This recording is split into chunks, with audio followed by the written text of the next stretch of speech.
Matahong mga kabuntagon mga kapaglaom. Atong hisigitan niini na sa mga adlaw ang atong morning devotional na naguluhan paglunsay sa mensahe sa ikaduhang manulunda part 2. O ang atong teksto makita sa pinadayag 18, bersikulo 1 ug 2 nga nag-ingon. Tapos niini akong nakita na nanaog gikan sa langit ang laing manulunda na may dakong pagbulutan. Ang yuta gidi agan sa iyang kahayag ug siya misinggit sa makusog nga inagan sa iyang kahayag. Og pagbulutan ug ang yuta gihdenagan. Tingog nga nag-ingon, nangunob ang bantugang Babilonia. Nahimo nga siyang puloy-anan sa mga yawa, taguanan sa tanang mahugawng espiritu, taguanan sa tanang langgam nga mapugaw ug dulumtan. Sa pagbiya na sa Sabbatarian Adventist sa pagtulunan nga ang pultahan sa kahigayunan na sirado na, ang dala na buksan sa lahi nga pagtan-aw sa ilang nga pagsabot bahin sa pagkagunob sa Babilonia. Ang usa ka importante nga linya sa kalambuan bahin sa mensahe sa ikaduhang manulunda mao ang paghuna-huna bahin sa pagkahulog sa Babilonia ingon nga duha ka matang o nagpadayon nga korupsyon. Samtang gitanaw ni Fitch ang pinadayag 14 bersikulo 8 ug ang 18 bersikulo 1 hangtod sa 4 ingon nga usa ka hitabo. Si James White ug ang mga Sabbatarians miabot sa pagsabot ni ana nga duha ka mga teksto ingon nga bulag nga mga hitabo. Namatikdan ni White nga ang pagkahulog sa Babilonia nga gihulagway diha sa 14 bersikulo 8 milabay na. Samtang ang anaas diha sa 18 bersikulo 1 hangtod 4 presente ug ilabi na sa umalabot. Ang iyang pagbutang niini sa 1859 nahauna nahulog siya. Ikaduha, nahimo siyang puloy-anan sa mga yawa ug taguanan sa tanang mahugaw nga espiritu ug uban pa. Ikatulo, ang katawhan sa Dios gitawag sa paggula gikan kaniya.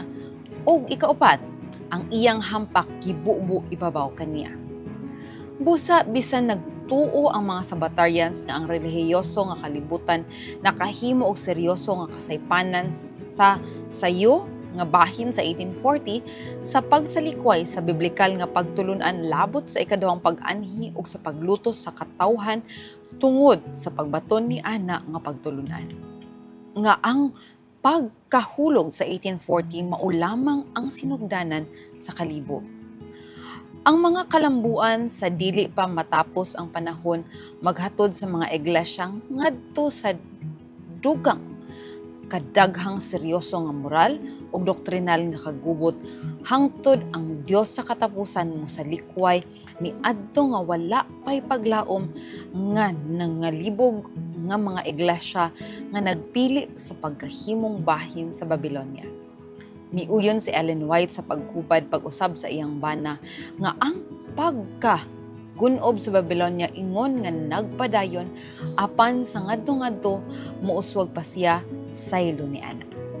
Alang kaniya ang hingpit nga katumanan sa pinadayag 14 bersikulo 8 umalabot pa. Ang resulta, ang dakong pundok sa matuod nga mga sumusunod ni Kristo anaa gihapon.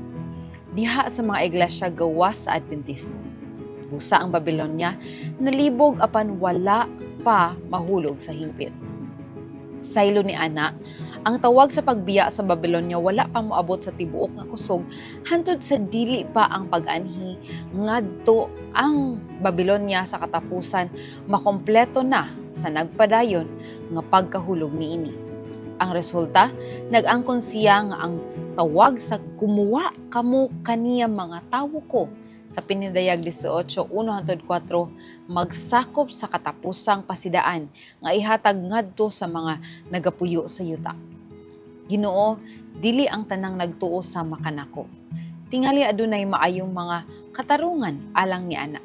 Tabangi ako niining adlaw sa pagpalambo sa mas sinabutong kasing-kasing nga mobarog alang sa kamatuoran apan malumo ni adtong dili mo tan-aw sa mabutang sama sa ako ang pagtan-aw. magampo kita makapaglaom.